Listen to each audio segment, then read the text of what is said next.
Hello everyone, welcome to my channel. I'm Jordan and welcome to my start to the Backlist Readathon reading vlog. I am so excited to participate in this readathon. It is being hosted this round by Jacqueline, of course, who is the creator of the readathon, and her co-hosts this round are Sydney from Sid Book Forum and Olivia from Liv's Library. I love all of their channels, so I'm really excited for this little combination of hosts for this readathon, and I am excited to get some backlist books read. I actually just recently did a book haul, which is already up on my channel if you haven't watched it, but I bought 20 books and most of them are backlist titles. Some are even used copies, and I'm really excited to get some of those knocked off. So I actually have them all in front of me, like I actually just filmed that video. And so I'm gonna go ahead and create my TBR. It is actually a couple days before the readathon actually starts right now, so don't worry, I'm not gonna start reading, but I do wanna get my TBR in order. So let's look at the prompts for this readathon. There are 5 prompts with 1 bonus prompt. I definitely will not be reading 6 books within the week of this readathon, but I would like to try to hit all of the prompts. So I'm gonna see what doubling up I can do. So the first prompt is a backlist with your favorite color on the cover. My favorite color is pink, and I don't have a ton of pink books, unfortunately. The options that I see in front of me are this book that I just hauled called Hideaway by Iris Johansen. This is a mystery thriller. I don't know much about it. I don't know if it's one that I want to pick up quite yet. I also have these 2 books, Never Saw Me Coming and We Were Never Here. They actually have super similar covers, and for a while I actually thought these were the same book. So I think I'm gonna do a video about that, and so I think I want to save both of these books for that video. They both obviously do have pink on them though, so that really leaves only one option. So this is the book I'm gonna read for this prompt, or I'm gonna pick for this prompt and hopefully read. It's There's Someone Inside Your House by Stephanie Perkins. This is a thriller. I don't know a ton about it, but I'm assuming it's about like a home invasion situation where somebody is inside somebody else's house. It reminds me of the movie, what's it called? Like A Stranger Calls or something like that, about there's a babysitter who gets a call from someone and she calls the police, and the police tell her that based on his GPS location, he's inside the house. That gives me chills. So I hope that this is somewhat similar to that at all. I'm not gonna read the synopsis to hopefully have maximum impact, but I will let you know if that's accurate or not and what I end up thinking about this book when I get to it. I think that's the only prompt that that one really fits for. The next prompt is a backlist that intimidates you. And this is an intimidating prompt because I don't really have any books that like the subject matter intimidates me, but I have a book picked out. I actually have 2 options by the same author, but I think I'm gonna go with this one that intimidates me because it is a freaking long book. It is The Nightingale by Kristen Hanna. I think I'm finally gonna do it. I'm gonna read a Kristen Hanna book.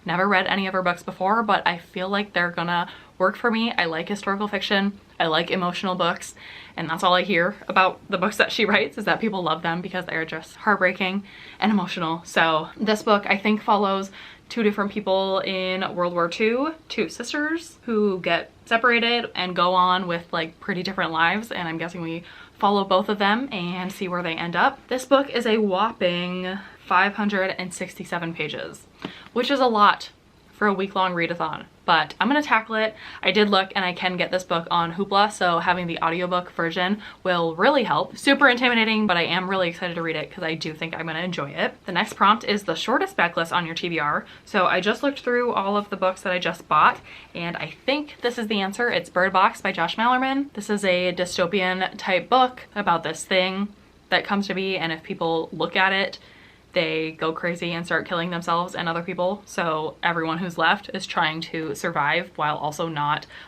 like looking at anything. So they're blindfolded whenever they go outside. This is a movie. I've seen the movie. I loved the movie, and I've heard nothing but great things about the book as well. So I picked it up from my local bookstore, and because it's so short, it works for this prompt. It looks like it is 260 pages. So this will nicely counteract The Nightingale a little bit. The next prompt is a backlist you recently hauled, and so I would have a lot of options for that because I just bought a lot of books, but I think I know which one I'm gonna go with. This is the 4th and final book on my TBR, so the next 2 prompts are gonna be doubling up, but I actually have to read this book in the next couple days. It is The Good Samaritan by John Mars. I am reading this with Jessie from the channel Reading with Jess. I'm joining her book club this month where we are going to discuss The Good Samaritan. That live show is on the 24th. This readathon starts on the 21st, so this will probably be the first book that I pick up because I have to finish it before then. But this is about like this person who is a helpline phone answerer, and she's supposed to be helping the people who call, but it sounds like she has some sinister intentions. Laura doesn't want them to hope, she wants them to die. So I'm very intrigued. Let's see how long this one's almost 400 pages, so it's also a little bit on the longer side. But you know what, guys? We're gonna do it. I really want to read all these books.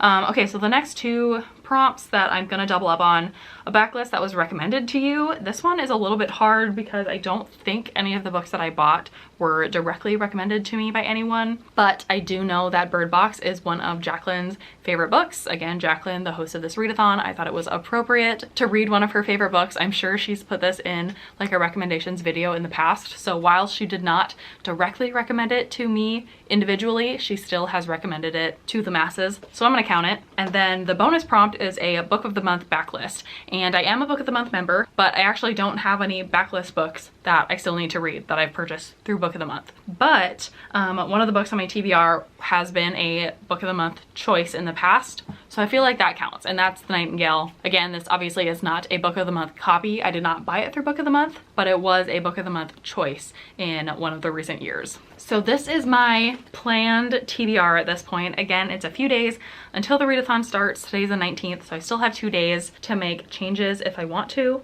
but I don't think I'm going to. I think this is gonna be my TBR. I will, of course, be vlogging the rest of the week, and if anything else exciting happens, I will check in, but otherwise I will be back once I've started one of the books and when I have some thoughts on what I'm reading. Good morning, you guys. It is officially day one of the readathon. It is Monday morning.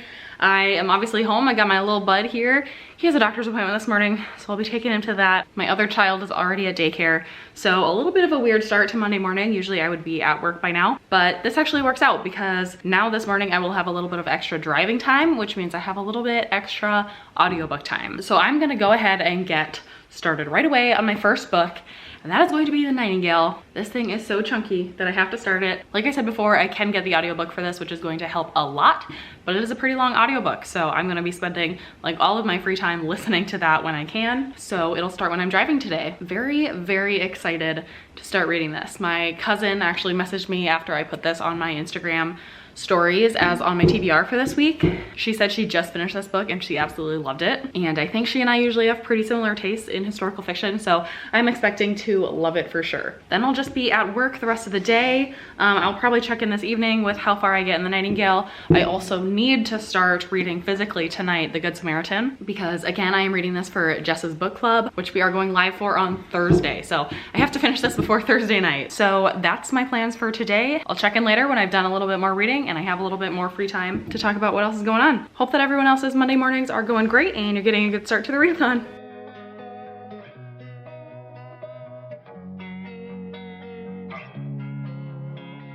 Losing time, I'm fading fast. I just wanna make it last. Try to let go of the past. I close my eyes, embrace the blast. Sleepless nights and headaches stack. Restlessness to hell and back. What's my purpose? What do I grab? A slippery surface, a heart attack. And sometimes you just gotta believe there's something that'll give you relief. There's something that'll have what you need. What you need.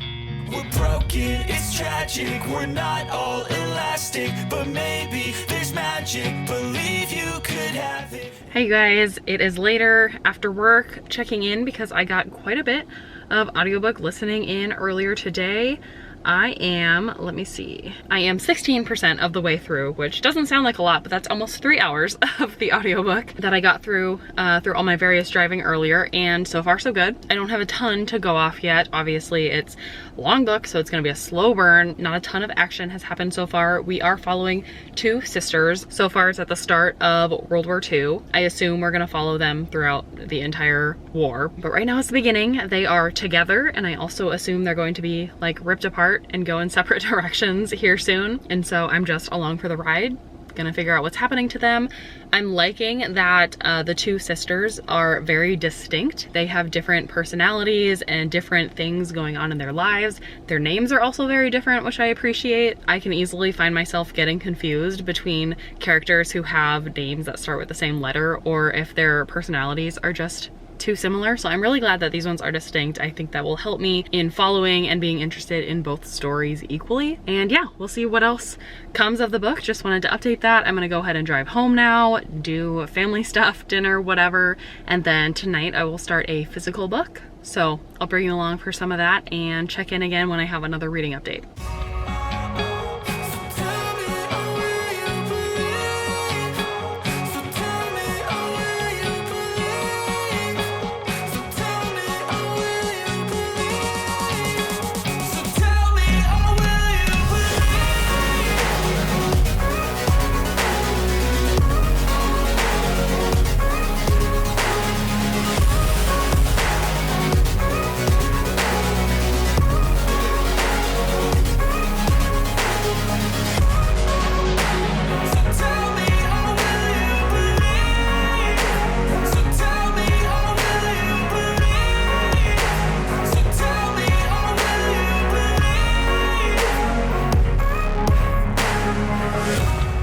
Hi guys, it is Wednesday today. I have not updated you in a while. I wish I had more to update you on. It's just been an unexpectedly busy week this week, work-wise and personal-wise. Oh, I just noticed you can see my work in the background because I'm at work right now. It's my lunch break and this is the time I have to update right now. So let's talk about what I've been reading. I wish it was more, but I have first and foremost been making my way through the Nightingale. I'm on page 220, which is about 40% of the way through the book. Like I mentioned, I have been listening to this on audio. That's been helping a lot. I fully expect to finish this book by the end of the readathon. I'm still liking it so far. Not a ton has changed since my last update, since starting the book. I guess I can give a little bit more of a synopsis, just in case you're not a big historical fiction reader and need to know like a little bit more to figure out whether or not this is a book you should pick up. Basically, this is following two sisters who live in France. They're both adults, and France has been occupied by Germans in World War II, and basically the Germans in this town are just overseeing, making sure nobody is like rebelling or hoarding any weapons or radios or anything that could be used against the Germans. And our two sisters have two very different personalities and responses to what's going on. Our first sister, Vianne, is, I believe, the older sister. She is married and her husband was drafted and went off to fight in the war and then was captured, and so he's probably not coming back, at least not while the war is still going on. So Vianne is dealing with her husband being away. She does have a daughter who I can't remember exactly how old she is, somewhere between like 10 and 15 I would estimate. So she's taking care of her daughter by herself and she's trying to figure out like how to talk to her daughter about what's going on. And then she's also housing a German soldier in her house because the Germans basically demanded like, you need to give us a place to sleep and eat and all this stuff. So Vianne is basically just trying to survive. She doesn't support or agree with the Germans, but as of now, she's just trying to protect her home and her family. So she's kind of going along with everything they're telling her to do. And then Isabel is the other sister we are following. She's a little bit younger. I think she's like 19. And she was previously in like a finishing school or something like that. And then her father sent her to live with her sister Vianne, which is out like in the country. So Isabel is out of her comfort zone. She would rather be in the city in Paris, but she is living with her sister and she is a lot spunkier and she is like outwardly against the Germans and everything. And so she is looking for any way that she can contribute to the French and fighting against the Germans however she can. So her mouth sometimes gets her in trouble, and her sister butt heads a lot because Vianne is trying to protect herself and her daughter and her home for her husband, and Isabel is making that harder because she is saying things that could get them in trouble. This book is really easy to follow, which is good. I think that's a barrier for entry for a lot of people in historical fiction, is they think it will be confusing, but I think this is super easy to understand and follow. So far, the book is not super emotional. Like, nothing has happened to our characters that really makes me feel sad for them. Yes, they're in a hard situation, but they haven't gone through like seriously tough or devastating times or experiences yet. So I'm assuming that's coming. Again, I'm only 40% in, so I have the majority of the book to go. And then the only other update I have is that I am 46 pages into The Good Samaritan. I started this last night. I was hoping to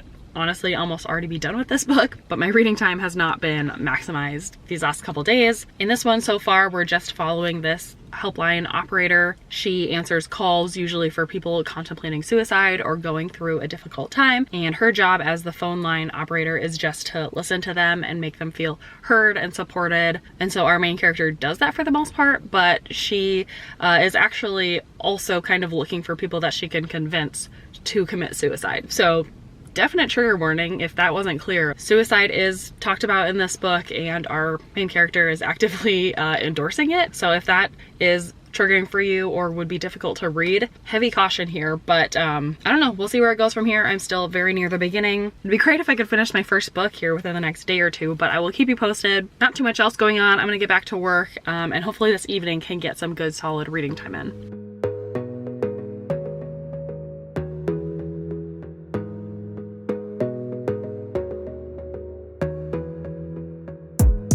Gotta focus on yourself, on your faith, on your dreams, on your mind, on your health, yeah.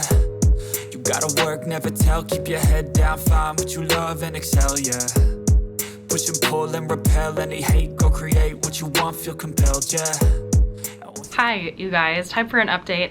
It's Friday afternoon. It is so windy out right now. I'm sure you can hear the wind, and I'm sorry if it's loud. It's Friday afternoon. This week has gone by so fast, so much faster than I was expecting, and I feel really behind on my reading. We'll get to that in a second, but I wanted to hop on because as I was driving home today, I got to like the 75% mark of the Nightingale, and for the first time in this book, I like started tearing up when I was listening to it. And I want to talk about it because I'm not somebody who cries a lot when reading books. I really like emotional stories, but I don't usually find myself actually crying from them. And I think that's because for the most part, I don't really cry about things that happen to other people. Maybe that makes me not a very empathetic person, but I cry more when it's a situation that I can put myself in and like imagine me feeling so sad in that situation, which sounds weird. But like in a book, if somebody's dad dies, I can recognize that that's super sad, but that alone doesn't make me cry. It's more like if I'm reading a book and it makes me think about my dad dying in that situation, that's when I would like get emotional from it. So again, I don't know if that makes me like a selfish, non-empathetic person or not, or if that's just what good writing does, is makes you get swept up in the story and feel like you are the one that things are happening to. I'm not sure. Let me know if you're a crier and what makes you cry. But in the Nightingale, I want to talk about what made me tear up, and I'm gonna put a spoiler warning at the bottom, not because I'm gonna spoil the book. Obviously I'm only 75% of the way through, so I don't even know how it ends yet, so I can't spoil the ending, but what I'm gonna talk about doesn't happen until after halfway through the book. So if you are still planning to read it and you don't want to be spoiled for anything that happens that late in the story, then you can go ahead and skip this part, come back to it if you want to after you've read it. But for the people who have already read it or don't care to be spoiled, I want to talk about where I'm at in the book. So like I mentioned earlier, we're following the two sisters, Vianne and Isabel. And Isabel is like the outwardly brave one. She's the one who wants to resist the Germans and wants to do whatever she can to help in the war. And while I think she's a super awesome character, I don't think I can quite relate to that because I know I would not be that bold in this type of situation. I find it hard to believe that I would be the person to like stand up, raise my hand, go seek out the danger in like smuggling letters or smuggling people out of the country, whatever. I relate a lot more to Vianne in that she is like protecting her family. She's kind of just going along with what's happening, not because she agrees, but just because she's trying to save her life and the life of her family. And later in this book, like at the 70% mark, she finds herself in a different situation where now the people around her are starting to be deported, and Vianne is not in danger of being deported. She was born in France. She's not a Jew. It starts out that foreign-born Jews are being deported, but in that situation, when they're taking the foreign-born Jews, if their children are French-born, then they can stay. They're not taking children. So in one situation, Vianne's friend is being taken away, and she asks Vianne to take her son and to, you know, take care of him while she is being deported. So Vianne takes this kid into her home and basically starts treating him like he's her own child, which again, I can totally see myself doing if I was in that situation. I would 100% take in a child whose mother is not able to take care of them anymore. And then what starts happening is all Jews are being deported. So no matter if you're born in France or not, and no matter if you're a child or not. So at that point, point, Vianne then makes a decision that she is going to still try and save as many children as she can. If she has friends who have children and they know that the adults are going to get deported, and you can assume that if children also get deported, they're going to be in a very terrible situation, she's now trying to take them in or find a way to lie and say they're not Jewish, basically make up whatever backstory she has to so that the kids will be protected. And that's the part where like, it really just made me start to think of like, if I was in that situation, it's not even a question of would I do that or not. It's like, absolutely, I would save those kids. And it's a crazy distinction between just the added responsibility of having kids, but then now at this point, it's actually illegal. You are risking your life. You are sort of risking the lives of these children. And I don't know why that made me emotional at the time, but for some reason, the thought of adults being deported and sent to concentration camps or killed is sad, yes, but it doesn't make me cry sad. But the idea of children possibly being sent to camps is tragic, but also just having their parents be stripped away from them and their parents go to concentration camps and be killed, that's devastating to me. And then like the burden of trying to save those children is what just like sent me over the edge. So I have to give props to this book for doing that to me, because again, I could totally see myself in this situation, or I could imagine the feelings I would feel in that situation, and it just breaks my heart. I don't know if that's because I'm a mom, or I think it's just my personality in general. I've always been a kid lover. So far that has been the saddest part of this book, is reading about the children being stripped away from their parents and Vianne now taking this risky role in trying to save the kids. I am very excited to finish the rest of this book, to see what other emotions it pulls out of me, and to just get it done. But now let's talk about the rest of my reading plans for the weekend. So like I mentioned, this week I was hoping to be farther in my books than I am right now. Admittedly, I did start with my 2 thickest books, these 2 compared to these 2, but I haven't finished either of them, and it's day 5 of the readathon. In case it wasn't clear, because of course it wasn't, The Good Samaritan. I mentioned Jesse and I were gonna have a live show discussing this book on Thursday. It's now Friday. I have not finished the book, but it's okay because we moved the live show. Jesse actually also procrastinated this book a whole bunch, so we've moved it to next Tuesday. So I do have this entire readathon to finish this book, but dang, I was really hoping to have finished this by now. I am 132 pages in. The mission is going to be to finish this book tonight. I don't care what my husband says. I don't care what he wants to do. I'm gonna be reading that book. And then I also want to finish The Nightingale as soon as possible, because I have the audio. I'm hoping that I can listen to this evening before my kids go to bed, before I can cozy up and read physically while I'm doing like dishes and laundry. But I mean, best case scenario would be to finish both of these books tonight and have 2 full days to finish 2 more books. And I don't know what my plan is for that. I did check and find out that Bird Box is on Hoopla, which also helps. I'll be able to listen to this book. So that's still on my radar, still on my plans. And then There's Someone Inside Your House is gonna be the wild card, whether I can read this physically within 2 days or not. We will see. I'll update you, of course, but I just wanted to put it out there that I'm feeling a little overwhelmed. I'm feeling pretty behind with my books, but I'm gonna do everything I can to finish them within the readathon. If not, my default or my backup might be to finish them before the end of the month, because that still gives me a few more days. But I don't know, you guys, I'll keep you posted. I did join some reading sprints last night with the hosts of this readathon on Jacqueline's channel, and both of the other 2 hosts I think are also doing reading sprints this weekend, so I would like to join those and read. I'm holding this up because I was reading this book on the sprints last night. If you're curious about my midway thoughts on this book so far, I'm liking it. I'm not loving it yet. I did get just past the first part last night, so with a little bit of a twist. I'm curious to see what else is coming, but I'm hoping to be a little bit more mind blown by the end of this book. Okay, with that, I'm going to stop blabbering. I'm going to put on my audiobook of The Nightingale. I'm gonna keep reading. I'm going to hopefully have some B-roll of me reading physically tonight, because I want to spend a lot of time doing that. And then I'll probably be back with an update once I've finished one, or possibly both, of these 2 books that I've been in the middle of. So I'll check in when I'm there.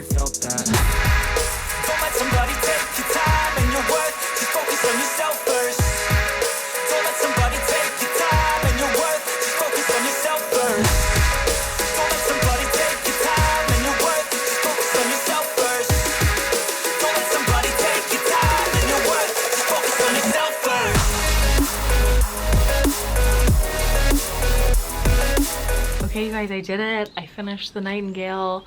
I am actually on reading sprints right now on Liv's channel. I don't know if you can see that, but it's Liv and Lauren are sprinting right now.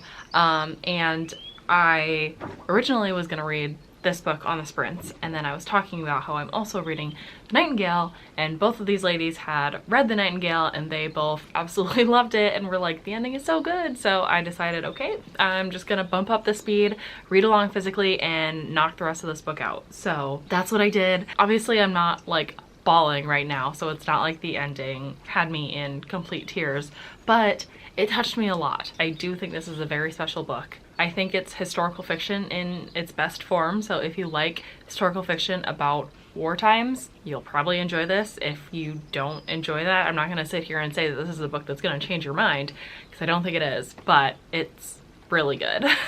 I honestly don't feel like it felt like it was almost 600 pages. I mean, I spent a lot of hours listening to the audiobook, but never did I feel like it was dragging or like there was a long period that they could have cut out or anything. I thought it was all important. I was interested and invested. I loved both of the sisters and finding out both of their storylines, and it was just really beautiful. I feel like I have to go with the general consensus and give this a 5 stars. I don't know if it's quite a new favorite book of all time for me, but there's nothing that I can think of that would have made this book any better. So by those standards, it has to be 5 stars. I will be picking up more Kristen Hanna books in the future. I already own one and probably will end up picking up more, but what a success. I am glad to have finished that. I am glad to have tackled it during this readathon, even though it wasn't the fastest book and the most conducive to squeezing into a readathon. It paid off. I'm happy I read that. So now, time to dive back into The Good Samaritan. My stretch goal would be to also finish this tonight. It's 8:53 my time, so I still have a couple of hours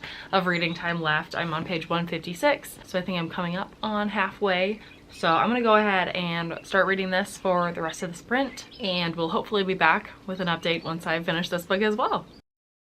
Hi you guys, final check-in because today is Monday. The readathon is officially over. The week went by so fast. It was very busy, but I had a lot of fun. I really loved sprinting with the hosts of this readathon and talking to a bunch of people on Instagram about what I was reading and what everyone else was reading. I thought it was a really fun readathon and I really liked knocking out some backlist books. So let's talk about where I ended up. As you know, I had 4 books on my TBR for this readathon. Unfortunately, I did not get to all 4 books. I did not even get a chance to start Bird Box, which I am bummed about, but I know that I'll be able to pick it up in the future. It's very short, so I hope to be able to fit it onto another readathon TBR or just in a month where I want something fast and exciting and interesting. So I will hopefully be reading this in the near future, but fortunately not this week. Of the other 3 books on my TBR, I actually finished all of them. I stayed up way too late last night, way past my bedtime to finish the 3rd book. But before I get to my thoughts on this one, I don't think I ever wrapped up my thoughts on The Good Samaritan. And I don't want to spoil too many of my thoughts on this book because I am doing the live show with Jessie over on her channel. So if you're watching this after March 29th at 8 p.m. Eastern, go ahead and watch the replay of that live show. But to give you a little bit of a teaser,